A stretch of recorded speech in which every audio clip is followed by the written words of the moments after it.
So students, today we will talk about the shift in supply curve and movement along the supply curve. मतलब increase and decrease in supply और उसके साथ साथ contraction and extension or expansion in supply. First we will talk about movement along the supply curve. यहाँ पर जो supply curve है वो move नहीं करेगा, shift नहीं करेगा. यहाँ पर क्या होगा, जो प्राइस है वो ड्राइवर होगा and other things will remain unchanged. कह सकते हैं वेयर द सप्लाई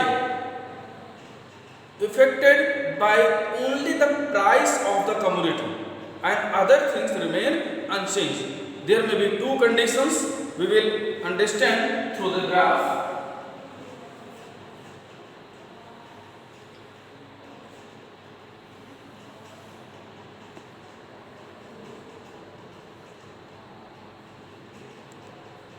सबसे पहले आप इनिशियल डायग्राम ले लेंगे. Price is P and the quantity is Q.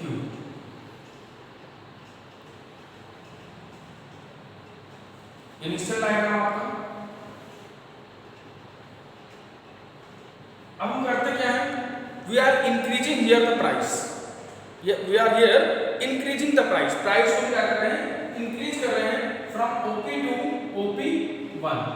Price increase हो गई तो as per law will increase in supply also increase in price also increase the supply.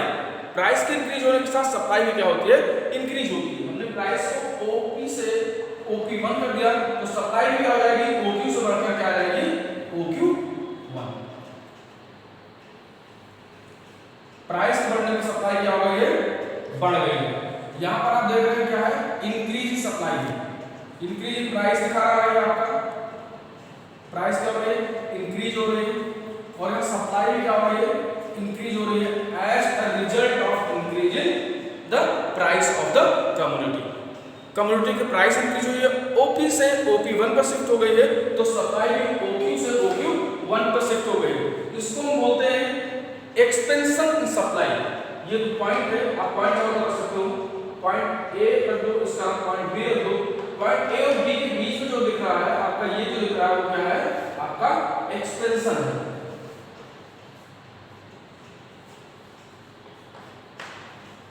Expansion को expansion भी बोल सकते हो. एक्सपेंशन मतलब इंक्रीजिंग सप्लाई है. कब, और अगर जो इसको आप डिफाइन करोगे तो आप ऐसे कह सकते हो, when the increase in the price of the commodity increase the supply of the commodity, such condition is known as expansion of supply. उसको हम क्या बोलते हैं, expansion of supply बोलते हैं. ठीक है. दूसरी कंडीशन क्या सकते हैं, if we are decreasing the price, price हमारा OP से OP2 आ गया तो एज पर रूल लॉ क्या कहता है, increase in the price increase the supply and decrease in the price decrease the supply. मतलब प्राइस बढ़ेगी तो सप्लाई बढ़ जाएगी और प्राइस घटेगी तो सप्लाई क्या हो जाएगी, कम हो जाएगी. यहाँ पर हमने दूसरी कंडीशन क्या लिया है, प्राइस को हमने डिक्रीज कर दिया है. हमारा जो इनिशियल प्राइस OP थी उसको हम क्या लेकर आए हैं, घटा करके OP2 कर दिया है. तो क्वांटिटी में हमारी क्या हो जाएगी, कम हो जाएगी. एज पर रूल क्या हो गया,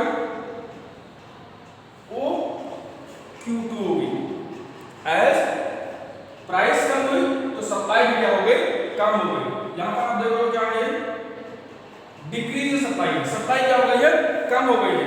लेकिन हम इसको इकोनॉमिक्स के लैंग्वेज में डिक्रीज नहीं बोलेंगे क्योंकि हमारे जो सप्लाई का जो मूवमेंट हो रहा है वो सप्लाई कर्व के साथ ही हो रहा है. देखिए एक ही सप्लाई कर्व में मूवमेंट हो रहा है तो इस कंडीशन को हम क्या कहेंगे, this condition will be known as contraction. Contraction in supply. Contraction in supply. ये क्या था, एक्सपेंशन इन सप्लाई था. सप्लाई यहां पर एक्सपेंड हो रही थी मतलब बढ़ रही है सप्लाई और यहां क्या हो गया, सप्लाई क्या हो गई, कम हो गई. कैसे कहेंगे इसको, when the decrease in price other things remain unchanged and decrease in price decrease the supply of the commodity, such condition is known as contraction in supply. वहां पर सप्लाई क्या होगी, हम उसको क्या बोलेंगे, contraction in supply बोलेंगे. एक बार फिर से देख लीजिए, जो मोमेंट along the supply का पूरा सारा जो मोमेंट हो रहा है एक सप्लाई का हो रहा जो हमारा सप्लाई का एसएस है उसी का मूवमेंट हो रहा है। प्राइस इंक्रीज की है, सप्लाई इंक्रीज हो गई, उसको हम बोलेंगे एक्सपेंशन इन सप्लाई। और प्राइस डिक्रीज हुई है तो सप्लाई क्या हो गई, डिक्रीज हो गई है, उसको हम क्या बोलेंगे, कॉन्ट्रैक्शन इन सप्लाई। ठीक है। दूसरा कहते हैं शिफ्ट सप्लाई कर्व। जब सप्लाई कर्व क्या हो जाए, शिफ्ट हो जाए, सप्लाई कर्व शिफ्ट हो जाए, ऐसे कंडीशन आती कब है, व्हेन देयर इज, ऐसे कंडीशन कब आती है, when there is a decrease और increase in the price of the commodity does not affect. जब प्राइस के इंक्रीज या डिक्रीज होने पर कोई फर्क नहीं पड़ता, और जो चेंजेस होते हैं वो किस पर होते हैं, because of changes in the other things, other factors के चेंज होने पर सप्लाई इंक्रीज या डिक्रीज होती है। तो हम उसको क्या बोलेंगे या क्या कहेंगे उस कंडीशन को, शिफ्ट इन सप्लाई कर। देखते हैं यहाँ पर हम शिफ्ट कैसे हो रही सप्लाई कर, ग्राफिकली देखते हैं।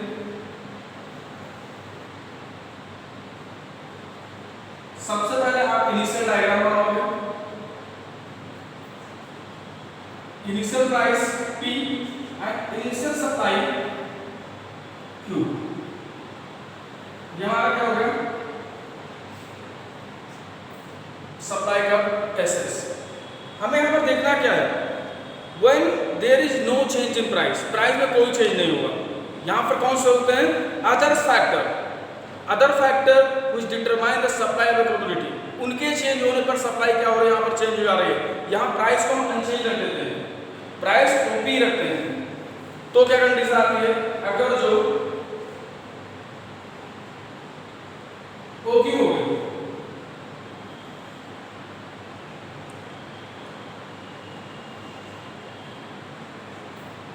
प्राइस चेंज नहीं हुई है, प्राइस कितनी है, प्राइस कितनी रहेगी, लेकिन सप्लाई क्या हो जाए, चेंज हो जाए। आप इसको ऐसे कंफ्यूज होंगे तो आप देख लीजिए यहाँ पर, सेम प्राइस है, for same price the quantity demanded has been change, the price will remain unchanged. Price की ओपी, प्राइस क्या है, ओपी रहेगी, लेकिन सप्लाई क्या हो जा रही है, ओक्यू से ओक्यू 1% हो जा रही है। तो दूसरा क्या बन जाएगा आपका, सप्लाई का S1 लीजिए, क्या होगा, सप्लाई इंक्रीज हो गई है because of change in other factor, suppose that increase in the price of other commodity या फेवरेबल कंडीशन ऑफ क्लाइमेट। ठीक, ऐसा होने से सप्लाई क्या हो रही है, इंक्रीज हो गया, when the price remain unchanged, जहां प्राइस क्या है, अभी भी अनचेंज है। दूसरा, प्राइस सप्लाई क्या हो सकती है, कम भी हो सकती है, क्यों ग्रोथ देते हैं, प्राइस है ओपी पर। तीसरी सप्लाई कर ब्रैकेट के पास में S2 में, तो इसका नाम यहां पर क्या हो रहा है, क्या दिख रहा है यहां पर, increase in supply, increase in supply. Increase in supply कौन से कंडीशन होते हैं, where the price remain unchanged and supply of the commodity increases because of change in other factor, such condition is known as increase in supply। इसको rightward shift of supply curve भी कहते हैं। Supply curve कहां shift हो गया है, rightward shift हो गया है। जो इनिशियल सप्लाई कर्व आपका है SS, उससे जो S1 क्या हुआ है, राइटवर्ड शिफ्ट हुआ, इसको rightward shift of supply curve भी कहते हैं। दूसरा हमारे पास क्या है, when supply has been decrease, supply क्या हो गई, डिक्रीज हो गई। When the price remain unchanged, price does not change and supply decreases because of change in other factor, other factor के change होने से supply को जो decrease होती है, such is known condition as decrease in supply या leftward shift का supply है। जो supply कर रहा हो क्या हो रही है, leftward shift हो रही है अपने initial कर्व से। इस कंडीशन को क्या कहेंगे, this condition is known as decrease in supply, decrease in supply. और हमने क्या लिखा है पर, शिफ्ट इन सप्लाई का, सप्लाई कर भी यहां पर जो शिफ्ट हो जा रही है, सप्लाई जो डिक्रीज हो रही है, सप्लाई का SS से S1 पर आ गई, सप्लाई डिक्रीज हो रही है, तो सप्लाई का SS को छोड़ करके S2 पर क्या हो रही है, शिफ्ट हो रही है। This condition is known as shift in supply का, जहां पर दो कंडीशन हो सकती है, इंक्रीज इन सप्लाई मतलब rightward shift of supply curve, and decrease in supply मतलब कि लेफ्टवर्ड शिफ्ट का सप्लाई कर। सप्लाई कर क्या होता है, लेफ्टवर्ड शिफ्ट हो जाता है। कब होता है? जब प्राइस चेंज नहीं होती है, when the price does not change and the supply capability decrease because of other factor. Decrease supply, increase supply where price remain unchanged and the supply increases because of change in other factors.